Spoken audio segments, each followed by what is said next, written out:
Callers Bigfoot Radio.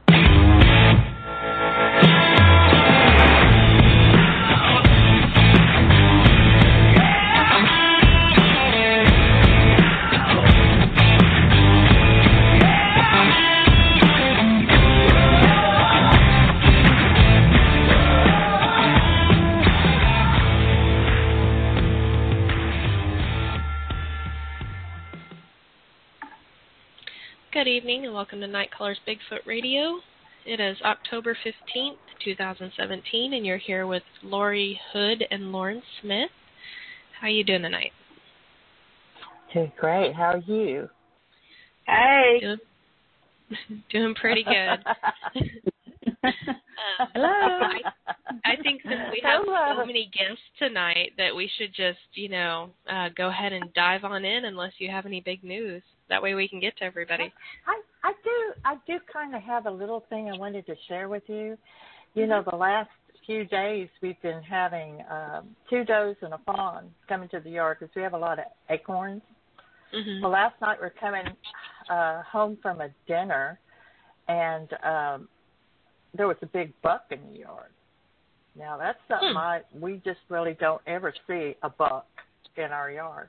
Well, then this morning we were sitting out there, and the deer were in the woods, but they were carrying on. You know how they'll blow and snort and stuff? Mm-hmm. They were doing it a lot. I said, boy, there must be something out there. And then I heard whistles. Oh. So tonight, I'm going to put out my recorder. If it'll quit blowing. Right now, cold front's blowing in. I'm so excited. I'm just getting frisky. But the cold front is blowing in, and I'm so excited. If it will calm down enough, I'm going to put a recorder out tonight. All I get might be deer snorts all night long, but the whistles were very encouraging, very much. I say, yeah. That's awesome. Yeah. Yeah. But anyway, we do have some great guests tonight. I'm so excited. We've got the Sisters of the Moon with us, and they are all-female research group. They met in January 2016, and I think it was on an expedition in North Texas. And they all just found out they were a like mind and got along so well. They kind of became like a family and just started researching together. And so I'm really excited because this is something we really don't have opportunity to interview an all-female research group. So this is awesome for me. And I also watched a video, which we're going to post it on Facebook page after the show because I don't want to ruin it. I want y'all to listen to the show. But they had a great video from the Oklahoma Symposium that was held, I think, by the MABRC. And I watched that today. It was fantastic. I said, gosh, these ladies have a great time out there. And some pretty harrowing adventures as well. So without further ado, we're going to go ahead and bring on the Sisters of the Moon. How are y'all doing tonight, ladies? We're great. We're doing great. We're glad to be here, Lori. Yes, thank you. Glad to have y'all. Yes, we are. We have Debi Jones. We have Carrie, and I never did get Carrie's last name. And Martin. Also, okay. And also we have Barbara Locke. So I'm going to let y'all start. Tell a little bit about yourself and how you got into this. One at a time. Go for it, Carrie. Oh, you want me to go? Well, it doesn't matter. I'll go if you want me to. You go. You go. Okay, darling. I'm going to go. I'm Barbara Locke, and I'm a wife and a mother and a grandmother. And since I was 16 years old, when I saw the Legend of Boggy Creek, I was just enveloped with the thought of Bigfoot being out there in the world somewhere. But unfortunately, I started out thinking like everyone else. They're all in Fouke, Arkansas, or they're out there in Washington and Oregon. They're nowhere near me. I'm safe. I'm good. Well, I married a Texan, and it just so happened that the area that I moved into, we started having some really strange things happen at our home.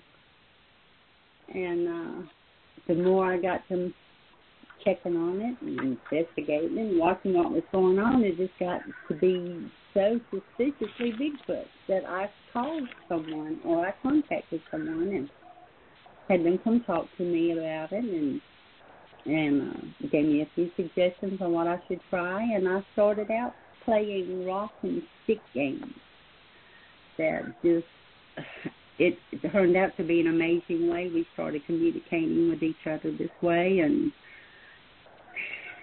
then I just got interested in learning more, and I wanted to be with other Bigfoot people, and I signed up to go on an expedition, and it's where I met Debi and Carrie and Henry. And Sandy, by the way, is my baby sister, so I've known her all my life. And we met up in North Texas, and we hit it off, and we just stayed in contact, and we decided, hey, let's all go out in the woods. And we did, and we all learned that we can trust one another, and we just go on some amazing adventures together. And we've heard... Go ahead, baby. I was just going to say, we call them our escapades. This is true. Because you never know what we might get up to. You never know what we might run into out there in the woods, for sure. But that's how I got started, and I met these lovely ladies, and there's just nothing that I enjoy more than saying, hey, let's meet up and go to the woods, and we go out there and have fabulous time together looking for Bigfoot. And I think we found him a few times. Or he found us. Yeah, probably that right there. Anyway, we're trying to, as females, see if we can draw them into us. Yes. Yes. Oh, we thought they would. I'm sorry. I was just going to say we thought they might feel a little less intimidated, by having just a few women out there alone with no big macho men around, because exactly. Guys can be intimidating and especially it's just by their body language alone. Yeah. Yes. Exactly. And so we thought that, it was a good idea and we'd give it a try. And we've just been very fortunate on what we've kind of encountered. Well, okay. Let's see. Who do we have left? We have Debi and Carrie. Which one of you wants to go? Go ahead, Debi. Okay. I grew up in a little bitty community. You couldn't even call it a town. We only had about 200 people, I think, where I lived. But I was 40 miles, probably southwest of Fouke, Arkansas. And I had tons of family in Fouke, Arkansas. And so I grew up playing in the woods out there in Fouke. And in 1972, when the movie came out, everybody was talking about the legend of Boggy Creek in Fouke, Arkansas. And so my cousins and I, of course, were like, what? There's a monster out there where we play? And, my mama and their mama was like, no, darling, there's no such thing. It's not real. It's not true. They just said that to make the movie, scarier. And so, like good little boys and girls, we believed our mama. And we continued to play out there and all up and down that area. But when I turned 14, my dad and I were on the front porch there in Malta, and we were hanging Christmas lights. My mother was in bed. She was sick, and it was late at night. We didn't have any lights on because, we had our Christmas lights that we were putting up, and they were plugged in. And that was the only light we had. We had a privacy light, but it was at the back of our house. And we were out in the country. And my daddy and I heard this, golly, I can still hear it, It was just so scary. And it was like a moan and a kind of a growl at the end and a scream all at the same time. And I looked at my daddy and I said, "What was that?" And he said, "I don't know what that was." And we had never heard anything like that, and I had lived in the country for quite a while, played in the country for quite a while, and never heard any kind of animal like that before. And we had them coming up all around our house, usually. And just within a short few seconds, it sounded like it had gotten closer, and it made that sound again. And I said, "Let's go in the house." And Daddy was like, "You go on in. I'm going to finish this." And I was arguing with him. "No, I'm not going to go in without you." And he was like, "Just go in the house. I'll be in a second." And I said, "No, Daddy." He said, "Well, get my gun." I said, "Not without you. You come in." And before I could even finish that sound, there was another growl, moan, whatever you want to call it, and it just sounded so close to us. It was getting closer each time, and by that third time, he was pushing me in the door, and I was crying. And I got in there, and my mama saw me crying, and him stumbling over me, trying to get us both in the house. And she's asking me what it was, what's going on, and he's running to get his gun to go back outside. And I'm crying and making this noise to her, and he's heading out the door, and I'm upset and scared for him. And I go from window to window, following him around the house to make sure he's okay. And he comes back in, and he said there was nothing out there. He couldn't see a thing, couldn't hear anything else. And the next day, our neighbor that lived across the dirt road from us, she had cattle, she had bulls and everything, and my aunt had tried to calm our nerves the night before and said that she imagined it was one of the bulls from across the street from us. So when the neighbor came down, she gave my mom a shot for the pain that she had, and we told her what we had heard and how my aunt had said, "Oh, honey, it was probably just one of Miss Clay Schulte's cows, or one of her bulls had gotten loose." And she was sitting there just staring and rocking in the rocking chair, and she said, "Oh, I wish y'all hadn't told me that." And she said, all of my cattle's up in decap right now. I don't have any animals over there except my chickens. And she says, as a matter of fact, some of them have been getting killed. Something's been killing them, and I don't know what it is. And so that's kind of what started my fascination with whatever this creature sound I had heard. And it was probably about 14, 15 years later when we had the Internet, the World Wide Web, and I was listening to sounds. I don't know what we do without that now, but... Thank you. Whoever invented it, thank you. Yeah, really. I think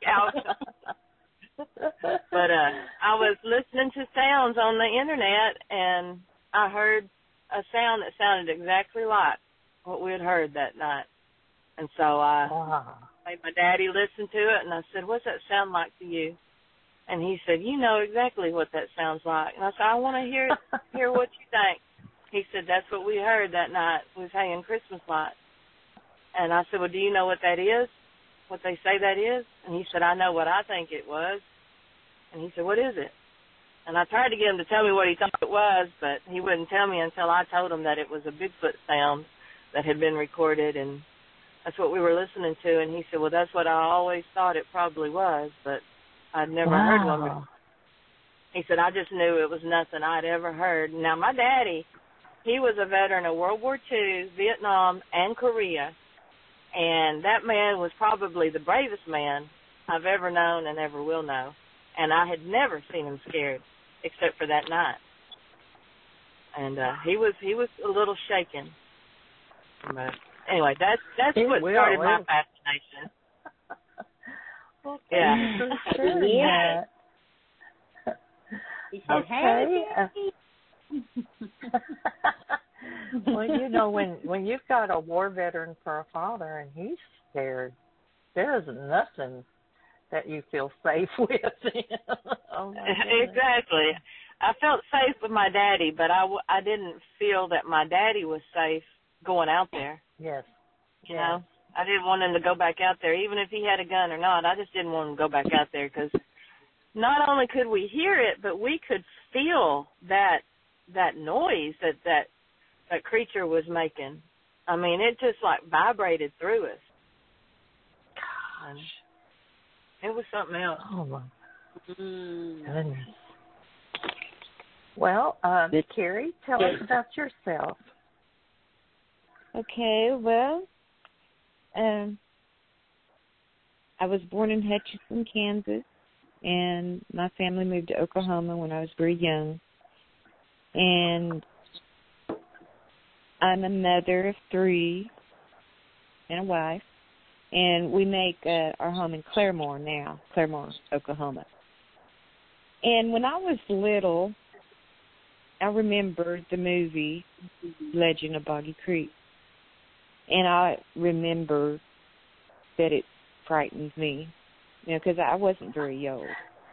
And I remember asking, yeah, I wasn't very old. I was just, you know. Anyway, so, you know, and I was on you probably stayed away from windows for sure after watching that. Well, the funny thing was that the windows didn't bother me at that time. It was the fear of something under my bed more than anything. Oh, okay. But anyway, my parents always said, you know, there's no such thing. It's just a movie. It's not real. You can't believe these movies because it's all make believe. Well, as I got older, you know, I remember the Patty video, and I remember people saying it's fake, you know, and I just let it go. Didn't really give it much thought after that.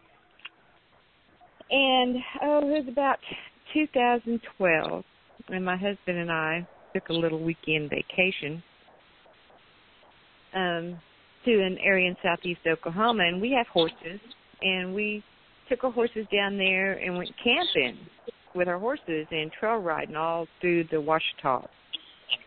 And we were riding, my parents went with us, and my dad loves to ride, and we were riding down the trail and kept getting this rancid smell, and it would go away. It would fade away as we kept riding, and then it would come back, get real strong, and then it would fade away.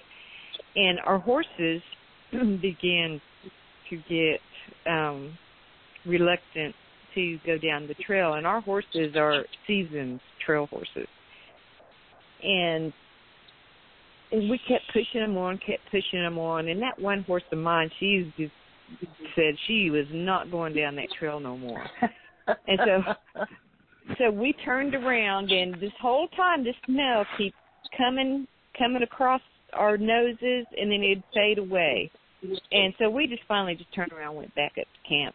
And it was getting close to dinner time anyway, so we went back to camp and had dinner, and it was getting dark, and my husband and I walked out on the trail to gather some firewood, and he saw something big and black that was ahead of him, and it jumped down the hill. This is real rocky and hilly terrain and real thick, dense woods. And he saw something big and black dart down the hill or behind a rock, and he told me that it was time to get back up to camp. And I said, well, we need to get wood. He said, no, let's go now. And he was scared, and I knew something was wrong. Wow. At the time, I didn't know what he had saw. So we're going back up to camp with what little wood we had, and that's when he told me what he saw. And he knew it wasn't a bear, because there are it. black bear in that area, but he knew it wasn't a bear, right?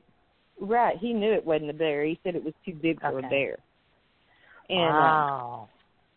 So we're sitting around there, built a campfire, and we're sitting around this campfire, and we're maybe 20 feet from the tree line, and we hear this coyote start wailing, and it was the weirdest coyote howl that I'd ever heard. It sounded more like coon dogs baying to me, and in the middle of this howl, this coyote howling, we heard this scream, and didn't know what that scream was from. And pretty soon the coyote stopped, and it got real quiet, and we just kind of shrugged it off and kept on talking. Next thing I know, the tree line right there in front of it started shaking. There was 4 or 5 trees right there in front of us. These trees were 18 inches around and 40 foot tall. These were big trees. They weren't just saplings. And the treetops were swaying, going around in circles and just violently shaking. And it was the most frightening thing I had ever seen in my life. And all 4 of us, me, my husband, and my parents, were sitting there just frozen in our lawn chairs. And then the trees just stopped. And my dad said, "Well, I think I'm going to turn in." And he goes inside the RV and leaves us out there. And I said, "Okay, well, I think I've had enough too." So we all went inside the RV. Oh, and anyway, and so that's when I, started realizing, hey, that might have been a Bigfoot, because I started associating the smell that we were smelling and just other little things, what he had saw, what my husband had saw, and then the tree shaking. And so that's when I became obsessed with finding out what these things were and if that, in fact, was what happened that night. And so that's kind of where I'm at. It really helps to have a spouse that has had an experience, because then they aren't looking at you like, you're crazy. You're going to do what?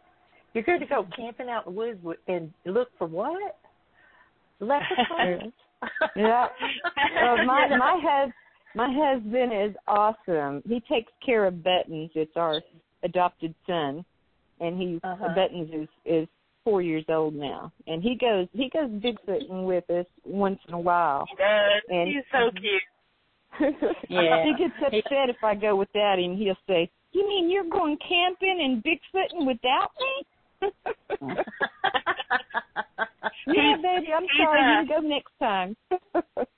Carrie, yes. Tell him what, we're sisters of the moon, and James is called, he is the moon, and what is Button's nickname? Half Moon.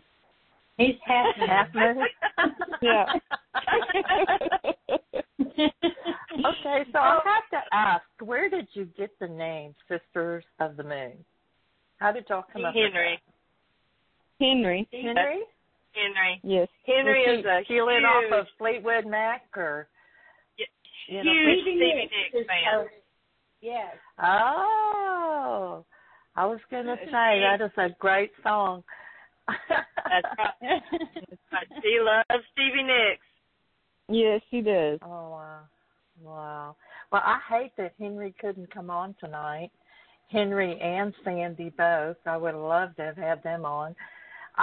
When I was watching the video, I really enjoyed listening to Henry, because Henry's kind of reminds me a little bit of myself.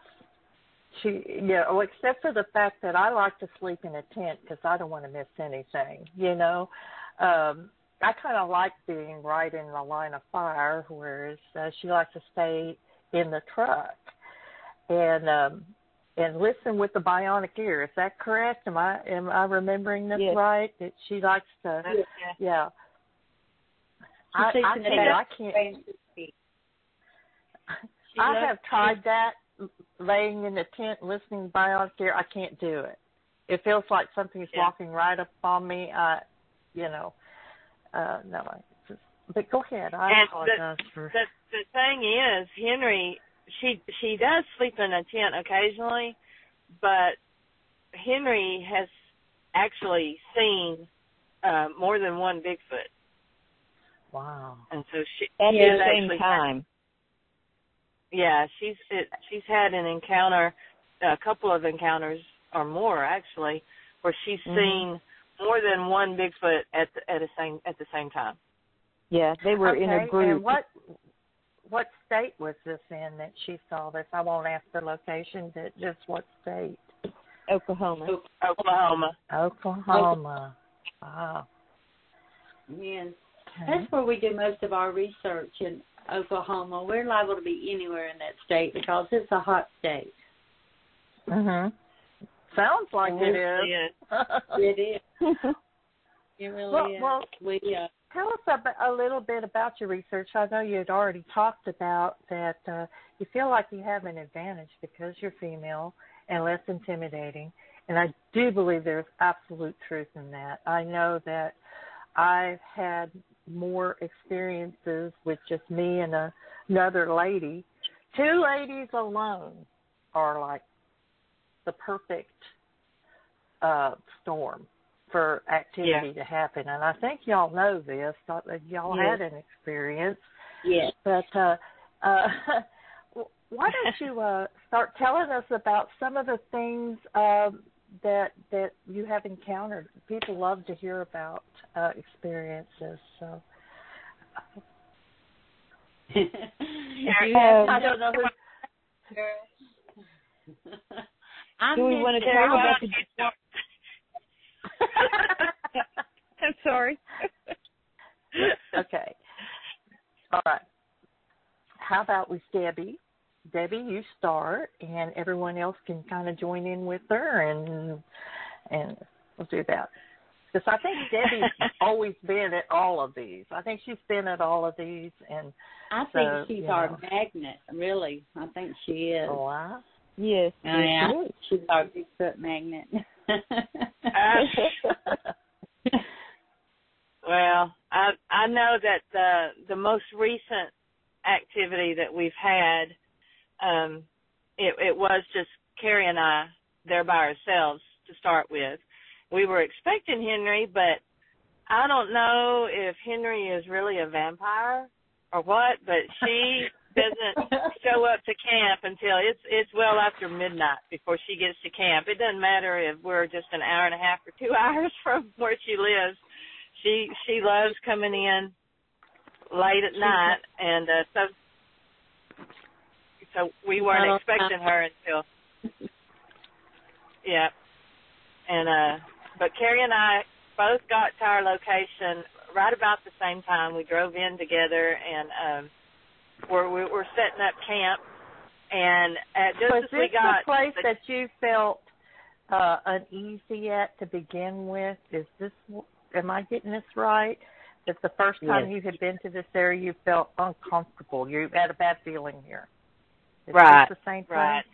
Okay. Yeah, we were way off the grid. Henry had kind of done some research around the area and checked out several locations in the approximate area, and this one that she had came upon, which is the one we decided to go to, she had an uneasy feeling about it too. But of course, in the Bigfoot world, uneasy is awesome.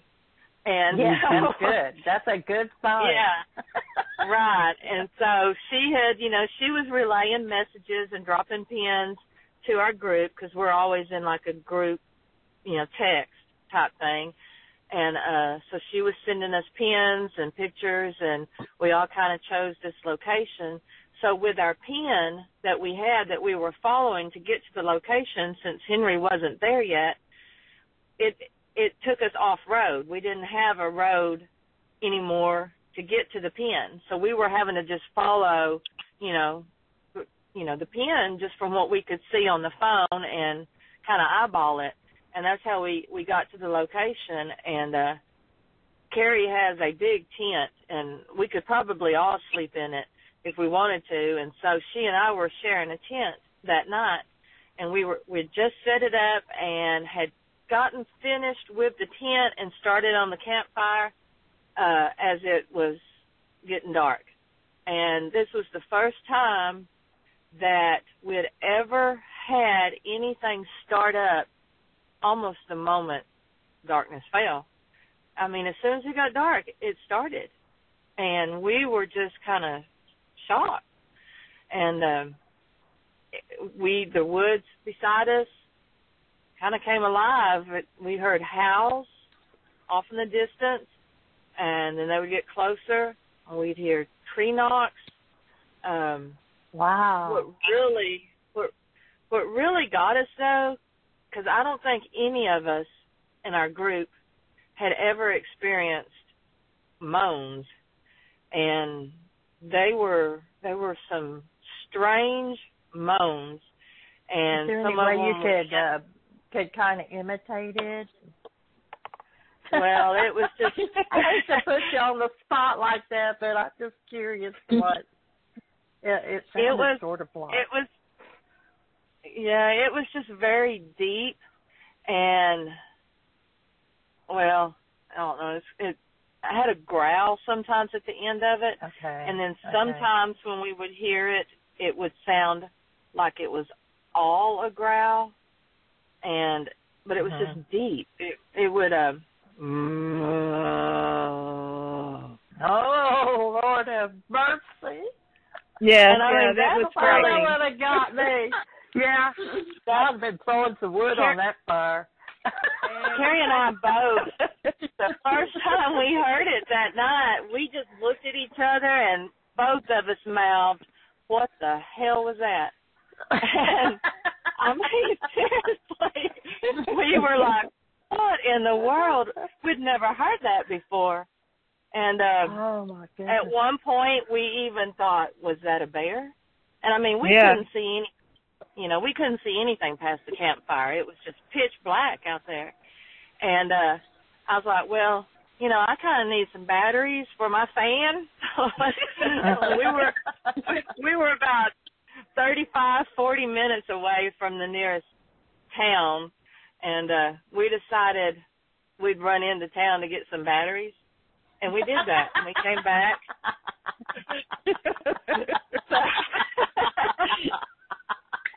That's great.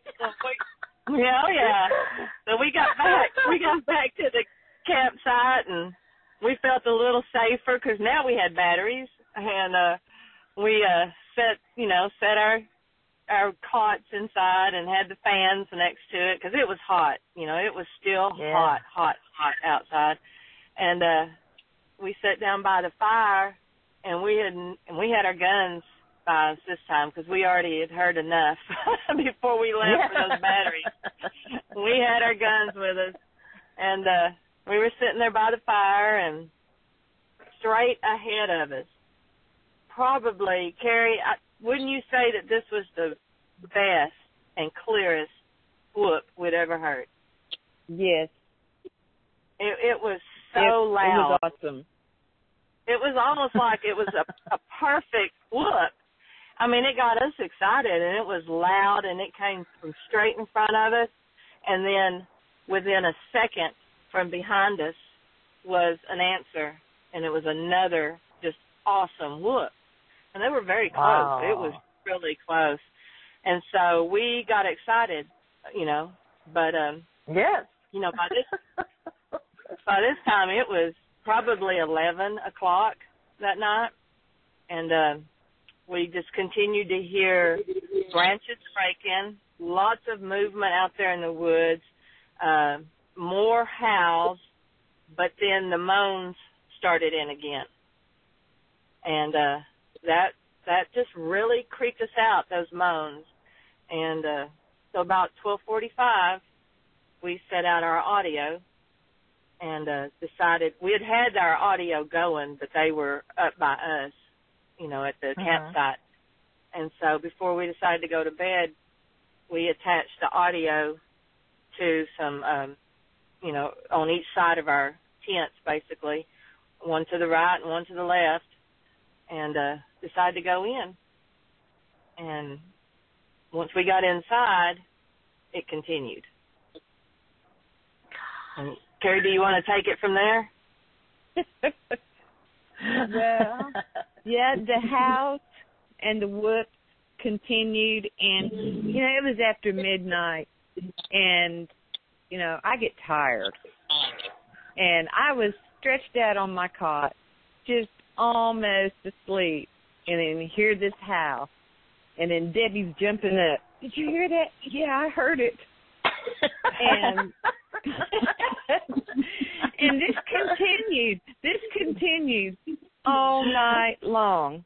And then at one point, we kept thinking, okay, it's going to stop, and we get just settled into our cot and just almost to sleep, and then we start up again. And at one point, something from the outside of the tent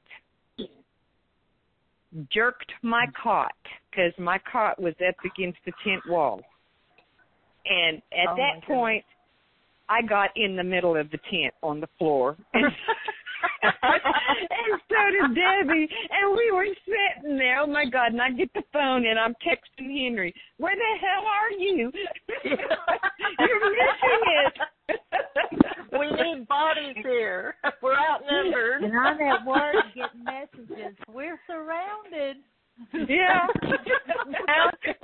Well, the thing is, by that point, after Carrie's cot got jerked, and it visibly moved, and so it would kind of, we'd have activity, and then it would kind of calm down for a minute or two, and then we'd think, okay, so we'd get back up, because both of our cots were up against the walls, because we want to hear what's going on, and we wanted to be right there by the windows so we could look out. We had left the flaps down a little bit so we could look out.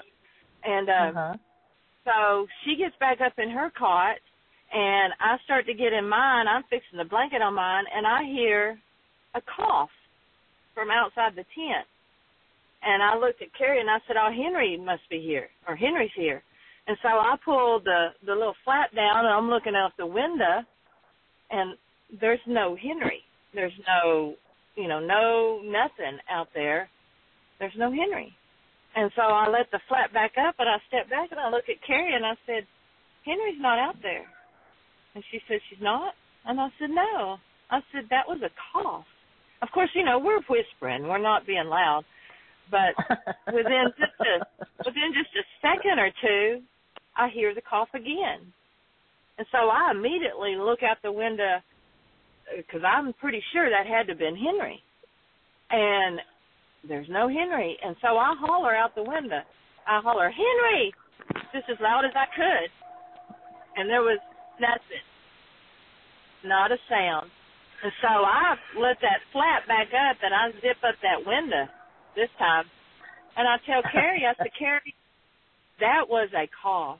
And I said, it sounded like a human cough. I mean, it sounded just like, or not. Oh, my gosh. Like that, like two little coughs.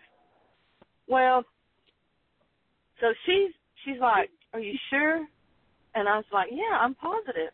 So we go outside the tent to see what it was, who was out there. And we had our guns, and we walk out there, and, there's nothing. Our fire's still going. The logs had, spread apart some, and she said, are you sure that wasn't maybe one of the logs falling? And I said, well, it could have been, but it wasn't. It didn't sound like that. It sounded like a cough. And I said, but we're just going to say that, maybe it was. So we go back in, because there was nobody out there.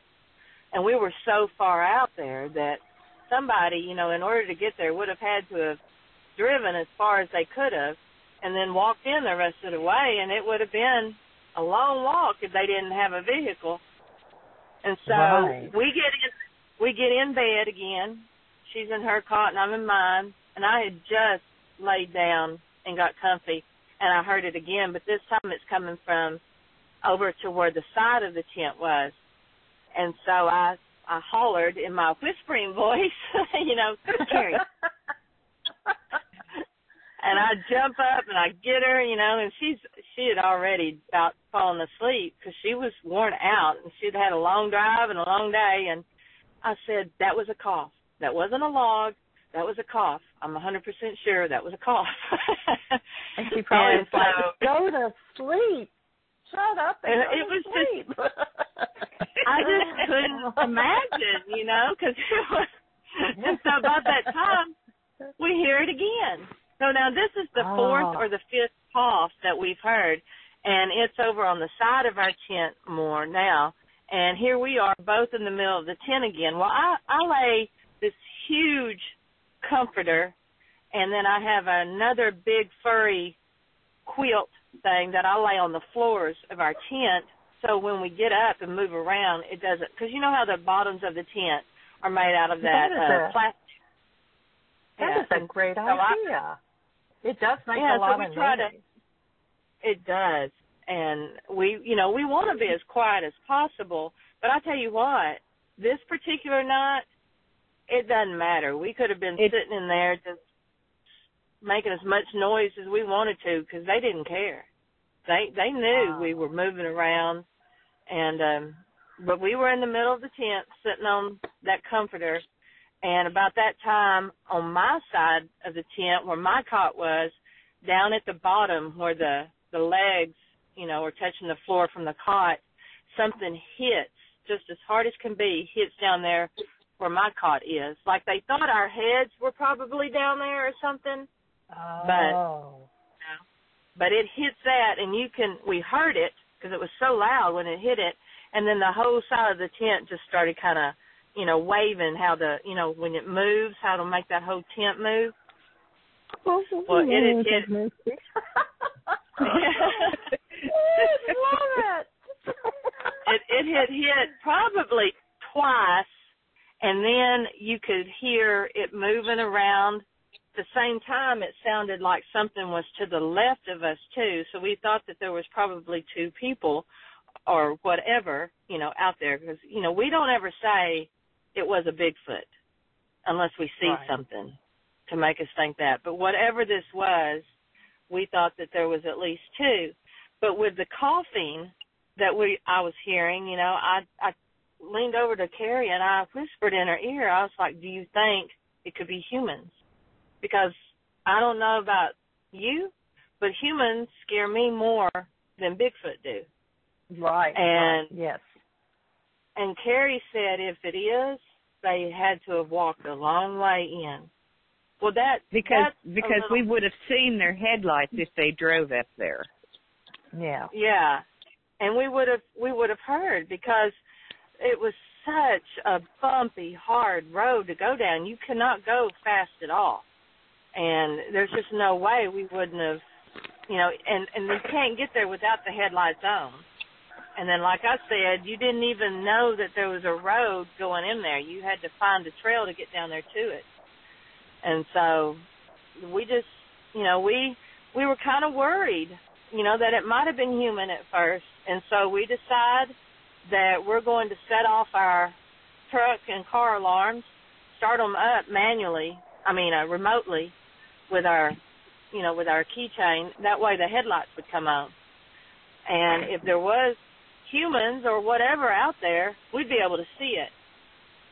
And so Carrie gets her gun, I get my gun, we get our spotlight, and just Carrie's the lead angel, let me put it that way.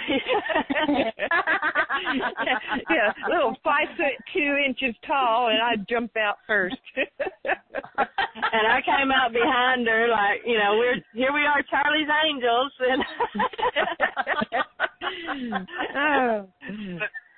And we did.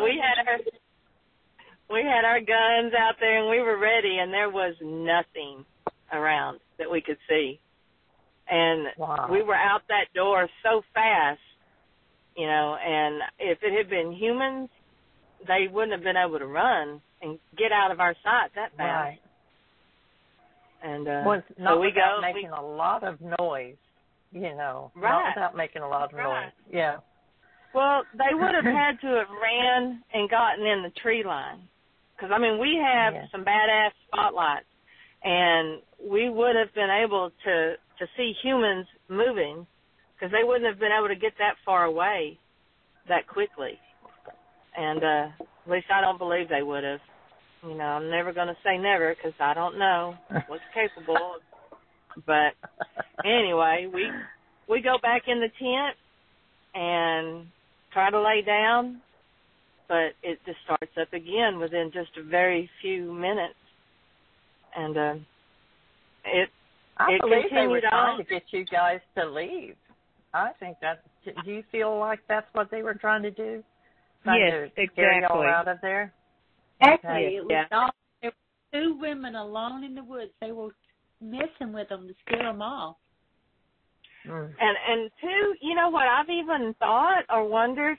I wonder if they were just playing with us, Could trying be. To see how far they could push you, I think. Debbie, exactly. to see what your breaking point was going to be here. And you didn't give in.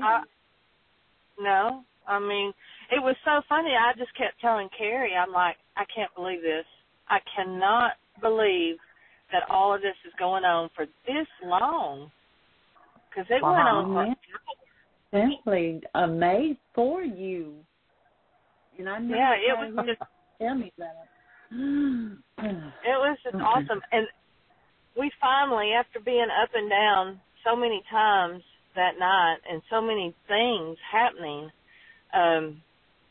finally I had gotten back up in the cot, and Carrie had too, and it was probably, I want to say it was like 3:25, because every time we'd hear something that was kind of outstanding and special noise-wise, we'd look at our clock so we could kind of make a mental note of it, because we had audio set out, so we were just so excited about all of this stuff happening, and, we're trying to make mental notes of, okay, we got to check the audio at this such and such time and such time, and so about 3:25, we'd gotten back up in our cot, and I swear it seemed like as soon as we'd lay down, it's when it would start.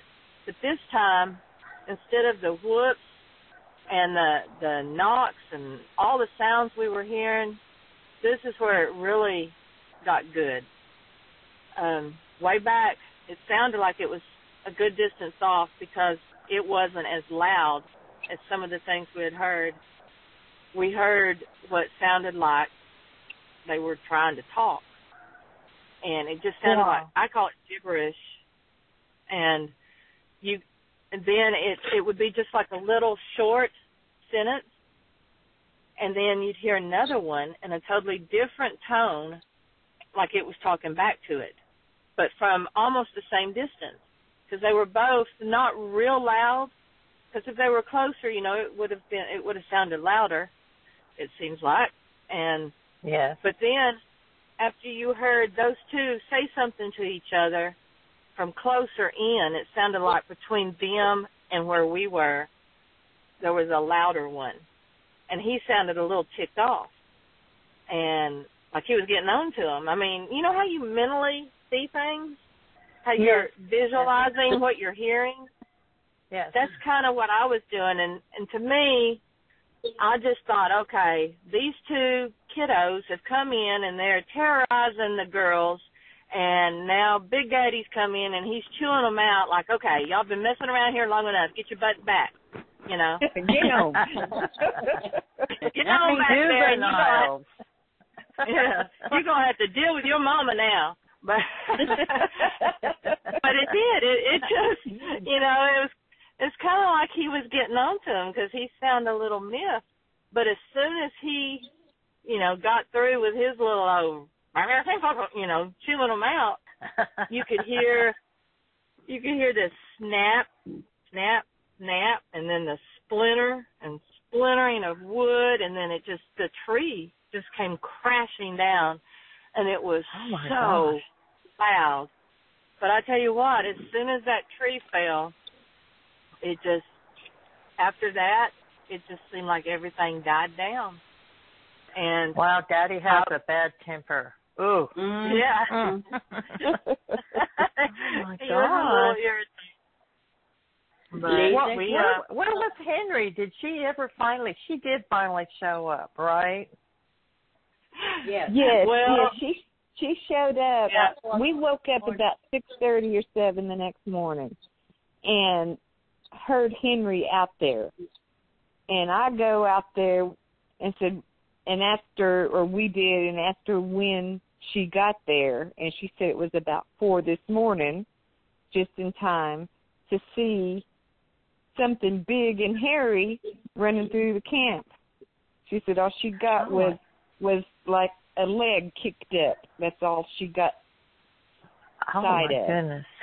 Yeah. There was a ridge line over to the side of our tent, and it was up. It went up the hill, and she said that she could see it running away from our tent. She could see its leg like in motion, kicked up behind it. Because the moon was big and beautiful that night, and it had come up really, really late.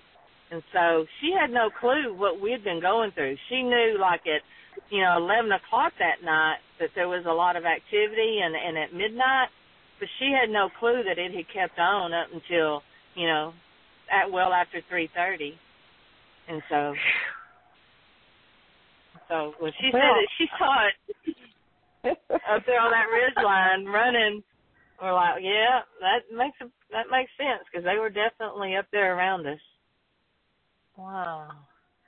Well, I want to share real quickly. I was camping with some friends, and there were several vehicles, tents, and everything there, but we were camped right next to a creek.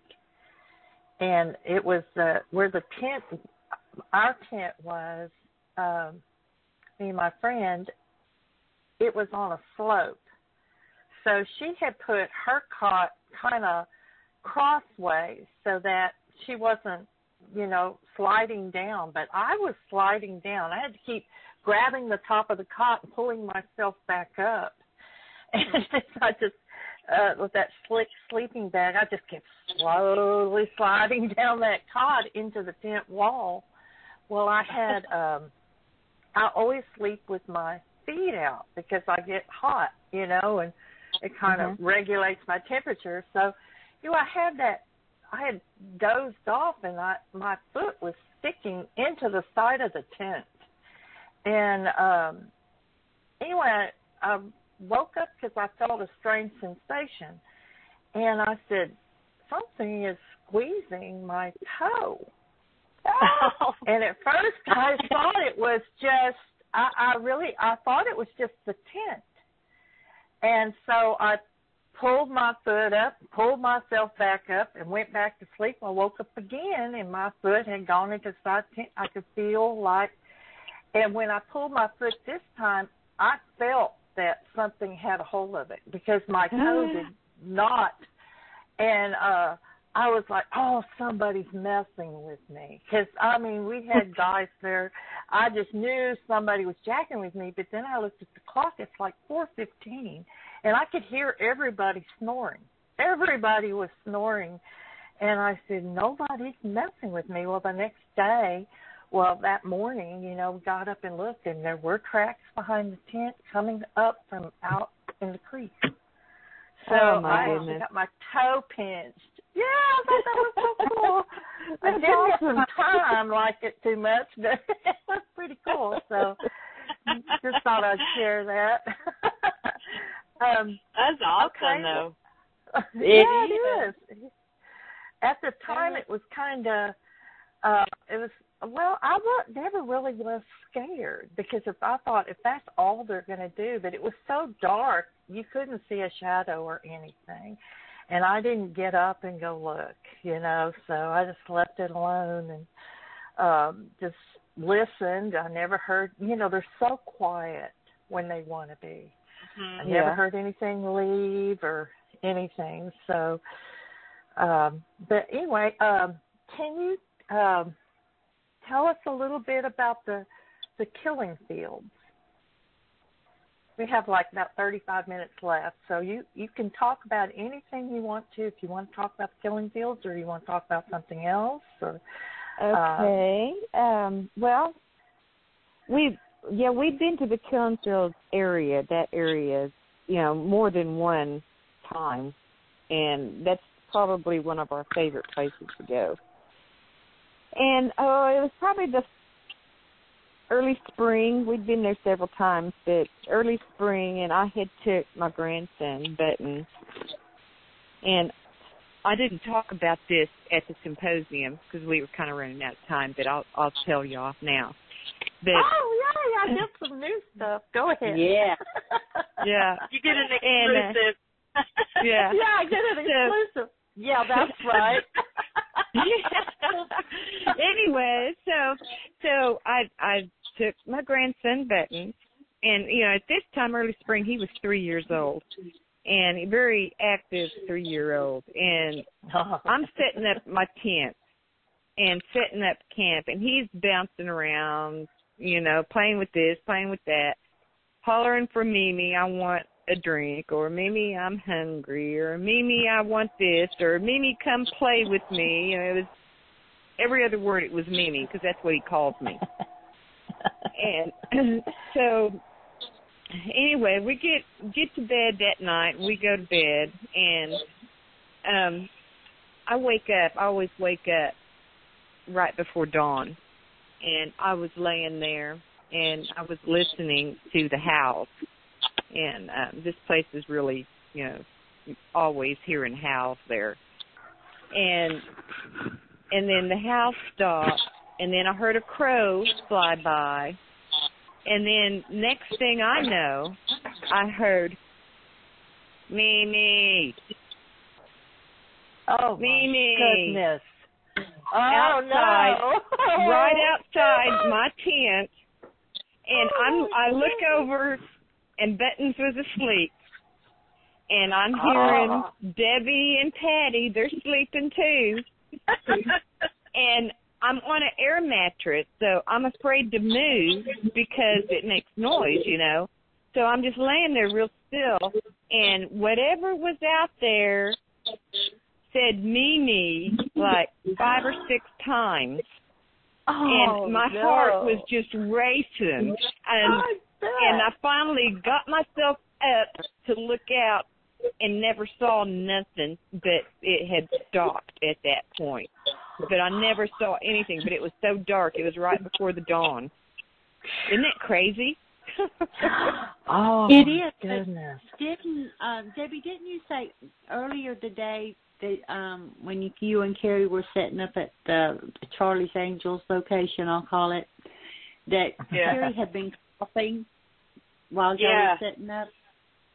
She had been coughing a lot while we were setting up the tent. And, during that time, we all, allergies and sinuses, still kind of bad. But Carrie had been coughing the whole time she was setting up the tent. And, whenever we heard the coughing that night, we didn't even think about that because I swear it was so, to me, I've heard animals hack and cough, and there's a definite difference when they cough. This sounded so human, and I know Carrie will say that I kept going, no, it sounded like a human cough. That's why I thought it was Henry. That's why I thought Henry was there the first couple of times I heard it.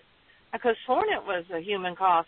And then when I was mimicking it myself, trying to, tell Carrie, no, it wasn't that firewood falling over. It sounded like this. It's exactly how she had been coughing. And she even said, I was coughing the whole time I was setting up that tent.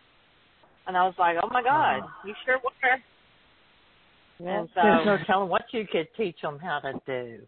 We've come up with a few names. We've decided we're going to start shouting out. Yeah, they're just say Sisters of the Moon. Come up to the tent and go, Sisters of the Moon. Henry! Yeah. Henry! Yeah, I shouted out the window, Henry! Henry Edge! Oh, that'd be great. hear that on her bionic ear, all safe in her truck. Oh, yeah, really? Henry, though, I tell you what, you would love Henry. She is badass. I really identified with her. I really did, because it's just her. I don't know what it was. She is just so easy to get to know, I think she would be. She is the best person in the world. She's awesome. And she's very smart when it comes to how we look at things, how we approach things, when we're talking and thinking about this creature and some of the ideas that she has, and she's awesome. Well, how did she get interested? Are you allowed to talk about how she got interested in? It's so much better when she tells it. Oh, okay. Henry had an encounter when she was younger in the woods, and that started her journey. But that's right. She was at the duck pond and saw a giant and didn't tell anybody for years. Yes, I remember now. Yeah, that's right. And Henry is she'll keep you rolling. She is so funny. I can see that. And if you ever have anything you don't want anymore, just let me have it. I'll get rid of it for you. I've heard that about you, Barbara. I will. I have this touch. Everything I touch, great. It's a gift. Don't mess with it. Yeah, you could be next. Lori, I don't know if you have. I know you've seen the front of our T-shirts that has our logo on it, but I don't know if you've actually seen the back of our T-shirts. Have you? No. What is it? Well, the quote, Carrie and Henry combined came up with a quote. And Carrie, if you'll, I'll let you tell them since you're part of the genius behind it. But we have more people wanting to take pictures of the back of our T-shirts. well, I'd come up with something to squatchers with a pair of knockers, and Henry was like, "Oh wait, squatting squatchers with a pair of knockers." And so we just fell in love with that. So we've got that on the back of our shirt. Oh, my goodness. That is hilarious. Squatting squatchers with a pair of knockers.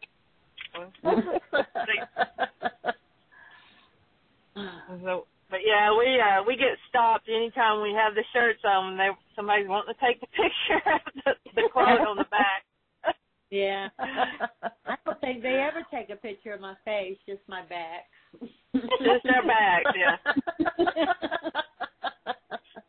And they're wanting to buy the T-shirts just for that. We don't even sell the T-shirts. No, our T-shirts are for us alone. Yeah. Oh, okay. They want it. Exclusive, yeah. Well, did you all meet at the same time or on the same expedition? I was going to ask you about that. Oh, you did? Okay. Yeah. And personally, we had some of us had known each other like through the internet. In other groups, we had become friends that way. But personally, that's where I met all of them at the same time. That's where I met everybody, too. It was that same time. Some of us were already Facebook friends, but to meet them face-to-face in person, I think it was the first pretty much for all of us. Yes. Wow. So what happened the first time? Did all of you get together for your very first all-women, where was this at? Or were you ever able to get all of you together at one time in one particular place? Yes, we have. We don't get together, all five of us, as often as we'd like to be able to. Of course. But we have all been together a few times. But starting out, it would be, probably three of us at a time, and then four. Usually it's just three or four of us. And Sandy, it's kind of hard for Sandy since she does live in Georgia, but she's really made the effort, and she's come in to us. We're going to have to all go to Georgia. Yeah. I know. Yes, we Northern Georgia is beautiful, and I hear it's got boogers there too. So, So where have you all researched? What states have you been to? Mainly Oklahoma. Oklahoma keeps us really busy. Sounds like it. We just have so many different spots we want to try. And we've all went camping and researching in different locations, individually or, respectfully, but as a group, our primary locations are in Oklahoma, even though we have some upcoming expeditions in Texas and Louisiana. Yeah. All right. Yes. Wow. We'll just have to have you all back at a later date so you can tell us what happened. And I'm particularly interested in Texas, Well, I know personally North Texas along the Red River is a pretty active area because that's where Yes. So, that's where I started out doing my research. And then I just, like I say, I got lucky enough to meet up with my sisters. We've kicking off. We're still young, and we're still learning everything. We've got a long ways to go. But I had heard a report out of Red River County, and I think it was on BFRO. I can't remember where I found it at, but it was a guy who was at a hunting camp, and he was sleeping in an old school bus. And every time he'd lay down and nearly go to sleep, somebody would shake the bus violently. So finally he got up. He was just madder than a hornet. He'd go, how those bus doors flip open, He flipped open that bus door, and he stepped out of that bus right into a big old wall of hair. He just walked right into it, And I'll always remember that report. I was like, they don't play around. The further north you get, they're a little more, they're more bold, especially around the Red River area is what I've always heard. So, yeah. Wow. Well, can you guys tell us about? I want you to share about the killing fields, and I know that's not. It was kind of a nickname that you gave the place because of things that you found there. So, could you tell us a little bit about Debbie. that place? Well, we had all. Let's see. There was going to be that particular trip. There was going to be four of us. And when we first got there, it was just Carrie, myself, and then a friend of ours. We call her our stepsister. Her name is Patty. She's not with us a lot of times, but she's gone out probably maybe 3 times with us, and she was with us this particular trip. And Henry was coming in later. And so we were a long ways in, and we were looking for a place to camp. And like you said, like we've talked about, we always try to get so far away from, homes or other campsites, humans. We want to be able to rule out the human aspect, the chance of that. And so we were looking for a place to camp. And Carrie has a big old truck, and we were all loaded up in her truck. I was in the back seat, and we were backing in to turn around and go back in the other direction. And so I was turned kind of looking out the back window just to make sure we didn't run into anything, and I could see bones, what looked like a rib cage, coming up, an intact rib cage. And I said, hey, wait a minute. I said, is that a rib cage back there? And so they both turn around and try to look, and so Patty gets out to walk back there and look, and then Carrie and I get out, and sure enough, it's a rib cage and spinal cord attached, or not spinal cord, but the spine attached and hip bones. And we walk around. Of course, it's deer, so we walk around a little bit, and not far from it, we see some bones scattered around. I'm glad you clarified that. Yeah. Yeah, that would have been a little creepier. But no, it's definitely deer. And then we see 2 or 3 others, same thing, ribs, the spine, the hip bones. A couple of them had the skulls attached. And then, there was a lot of the hair beat down. And our first thought was poachers. I thought, okay, there's been some poachers in here, and this is where they've gotten rid of them.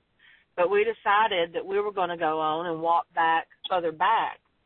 And so we proceed on around, and we're just kind of walking around where it looks like a trail has kind of been, pressed down through there.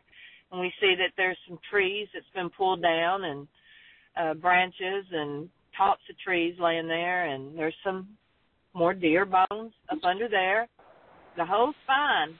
And we kept walking, and then it kind of opens up to approximately, we kind of guesstimated it to be maybe 3 acres. And I tell you what, back there, it didn't matter which direction you went in, but you couldn't take more than 3 steps, and you'd be stepping on some more bones. And it covered the whole area back there of about 3 acres. And we ended up counting the ones that had the ribs attached and the spines and the hip bones. Some, like I said, some would have the skull still attached with the antlers and everything, which we started thinking, okay, I really don't think this is poachers after all. And there was about, I believe we counted 29 that were still pretty much intact. And you were finding racks also. So it wouldn't have been. Okay. Right. They're not going to leave, the racks back there. And there was a few good-sized ones. And then that was just the ones that were still intact as far as the spines and the ribs and the hip bones. The ones, there were some, that you could see the heads, the necks have been broken. And on a few of them, we have pictures, you could see that some of them had been twisted. And the sinew or whatever on a couple was still on there, and they were kind of dried, but it just had a twist to it. And we found leg bones that had been snapped in 2, just completely broken in 2. I actually have one of those still, just everywhere, 3 acres of them. So 29 that were still kind of, connected together, but the ones that weren't and were still scattered, I don't know how many there were total, that would be able to count. But that's why we called it, we just nicknamed it the killing field, because the more we looked at it and the lay of the land and everything, it was at the top of a hill, and it went down and towards the river. And at the top of the hill, there were these huge hollowed-out holes, kind of. You couldn't really call them a hole because they weren't extremely deep, but they were so long and big that we even kind of wondered if maybe something was laying in it, Yes, but there that's what I would think. Yeah, there were several of those, and they were all along the top of the hill line. And, that made us really kind of speculate on what could have caused that and created that. And anyway, that was very fascinating. And then after we had spent quite a while out there looking at all that and taking some pictures and headed back to camp, it was that weekend that we had quite a bit of activity. in our camp. And you weren't camped very far from that area. You thought you were further, but found out you weren't that far at all. No, not too. Yeah, as the crow flies, I mean, well, when we would walk down the road, because we went back that night, once it got dark, we went back down to where the killing field was, and we did our first night investigation in that area because it was so interesting. And so when you walk down the little road, the little trail to get there, it took longer, and we went the long way. But after we had gone back there a few times, Patty and I went walking down way on further back, back behind where all the bones had been, and this was probably 2 months later, and because we went back several times after that, of course, but we looked across the little river, because it was out on an inlet, and had water on both sides, all the way around, actually on 3 sides, and then it just came in on, up into a little cove. But we looked across over there one time, and we were camped in a different location, but it was still the same approximate location as where we normally would camp, and that's where Carrie heard Mimi that night. But we looked across there, and we could actually see our tents over there, and we were like, holy cow. And so we took off walking through that way, and it only took us not even 10 minutes to get across there. And so we were like, well, God, we're just a hop and a skip from their buffet or whatever,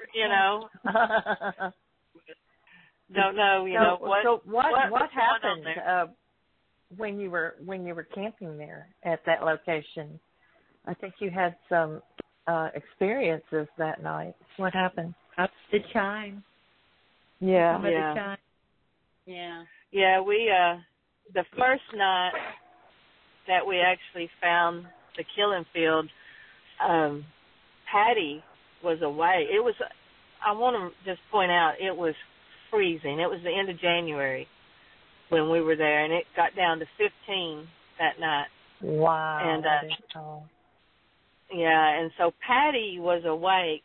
She didn't have as many blankets as we did, but she was freezing, and she was awake, and I was sound asleep. She was in the tent with me, and she heard what she said sounded like something right up close to the corner of our tent, and it was breathing very heavy.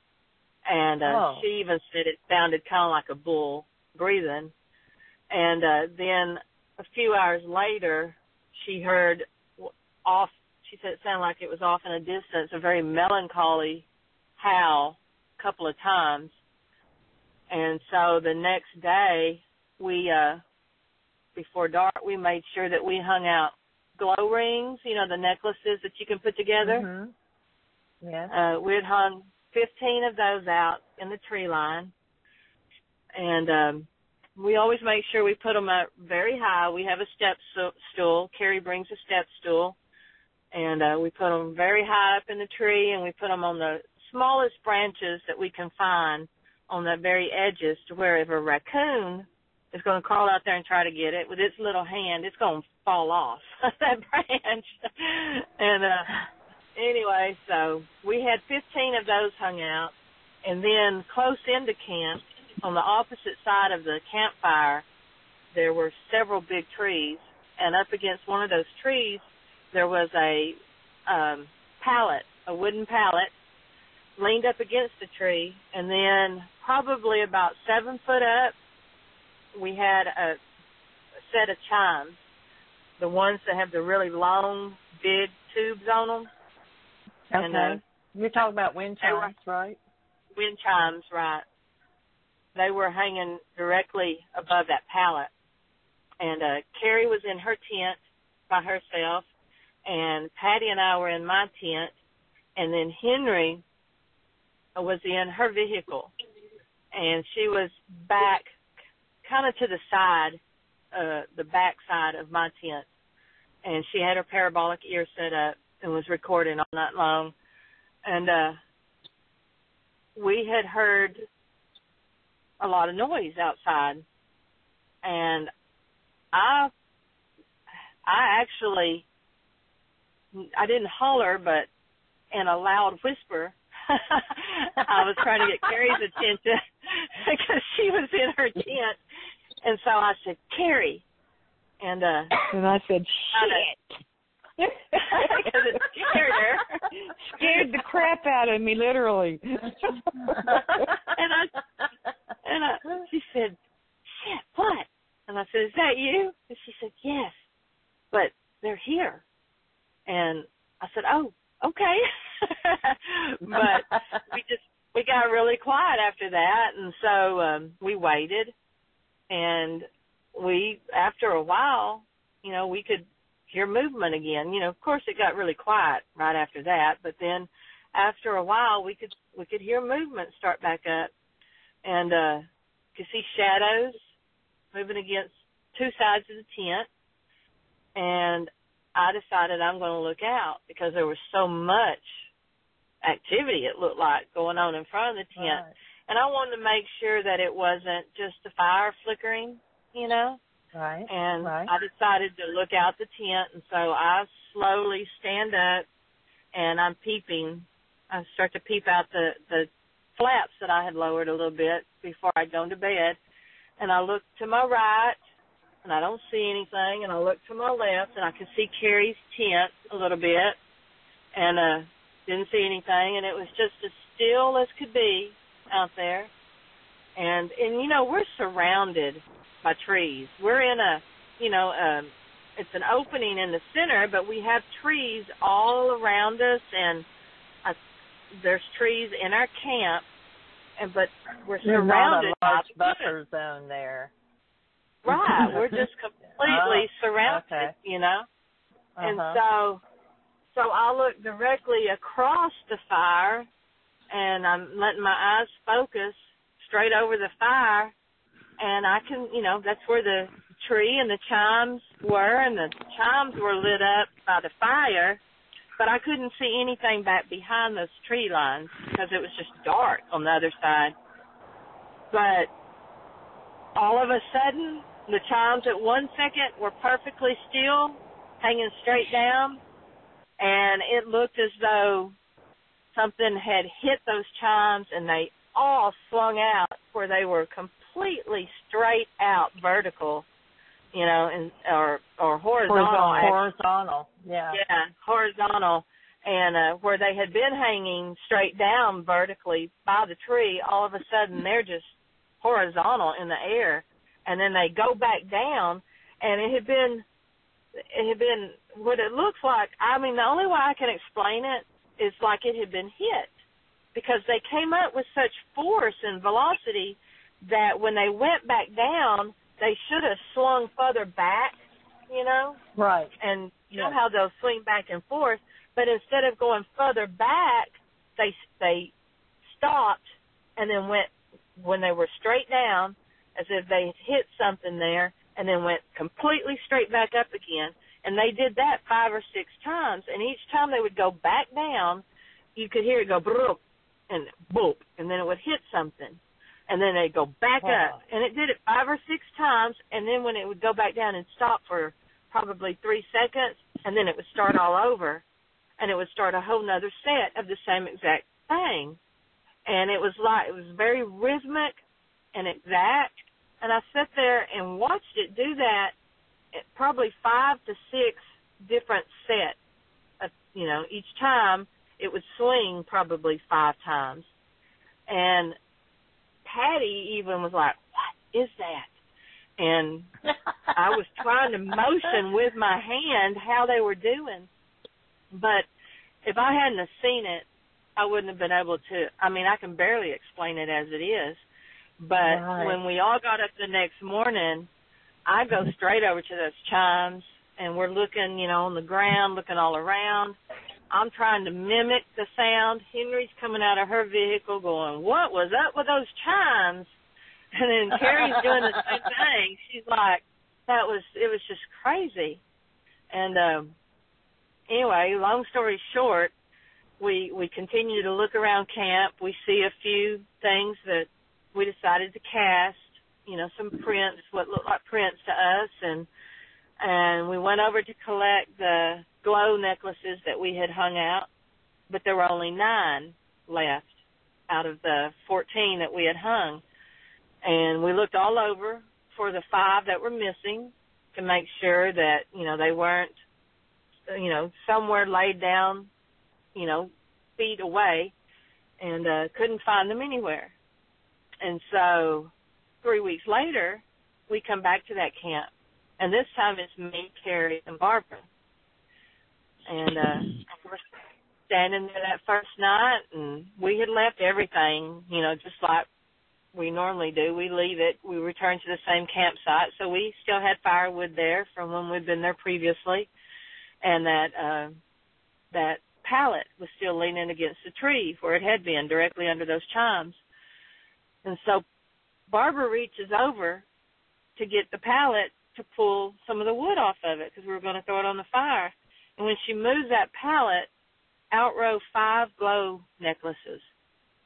Oh, and I mean, they literally rolled straight out from underneath that pallet. And that's exactly what we did. We went, oh, my gosh. I looked at you and said, did you put those there? And you said no. Yeah. I'm like, no. I mean, you could see the look on our faces. We were shocked. They were directly underneath where those chimes had been hanging 3 weeks earlier. Oh, and that wow. pallet was there. That pallet was there 3 weeks earlier. But never, ever dreamt that those glow necklaces had been put back, under that pallet. And so that was just some of those little things that make you go, Yeah. Mm-hmm. Yeah, I love those little things that make you go, because you think you know what you know, but then it seems like the longer you're in this, the more questions you have. It's just the way it is. It's just never-ending mystery. That's why I think I've been in it so long. It's because I just when I think I'm done, I think I know all I'm going to know, then something happens that rekindles my interest again. But I have a question, and we're down to like 2 minutes, 30 seconds. And it's gone fast, hasn't it? Have wonderful time listening with y'all. But I have a question.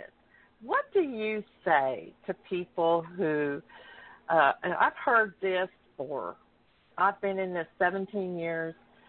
I've heard this off and on throughout the 17 years, that it's not safe for women to be out there, that they could be drug off, raped. What do you say when people say something like that to you? What do you tell them? I carry a big gun. Yeah, we are, but I'm not. I mean, it could be anything that could happen to. I mean, not just a Bigfoot do that to us. I mean, we would be scared of everything. So we just. What I always told them? Well, I would just say no. Yeah. No. Well, I'm not that's where that little picture at the end of our presentation at the symposium came into play. I mean, we have to kind of laugh it off because, the possibility is always there. You don't know what any human or animal is going to do in a situation like that, especially when it's a huge creature. And we don't know anything about it. Compared to the things that we've encountered, we know nothing still. And but we are more afraid of humans than we are of these creatures, because I believe they're just as curious about us as we are them. But we get those questions like what you asked, and like I said at the symposium, they're like, well, honey, what are you going to do when one scoops you up and carries you off? And so that's why we put up that picture of the pregnant woman, and it had my face on it, and it said, I was Bigfoot's love slave. Well, if one picks me up and scoops me off, I'm going to make sure that I am filming and and then I try to get as much of him as I can before I lose the camera. So, I'll tell you what, guys, I've really, this has been one of my favorite interviews, and I just thank you all for coming on the show. And if y'all would be so gracious, in about 6 months, I'm probably going to hit you up to come back on again, because I know the winter is coming up, and you're going to be getting out there and have some great news stories to share. So I hope y'all will come back. I hope so too, because I'm up here in the Ohio Valley, is what they're calling it, and I'm excited about some things I might get out and find around here. You know what? You're in a hot area. Ohio is huge for Bigfoot.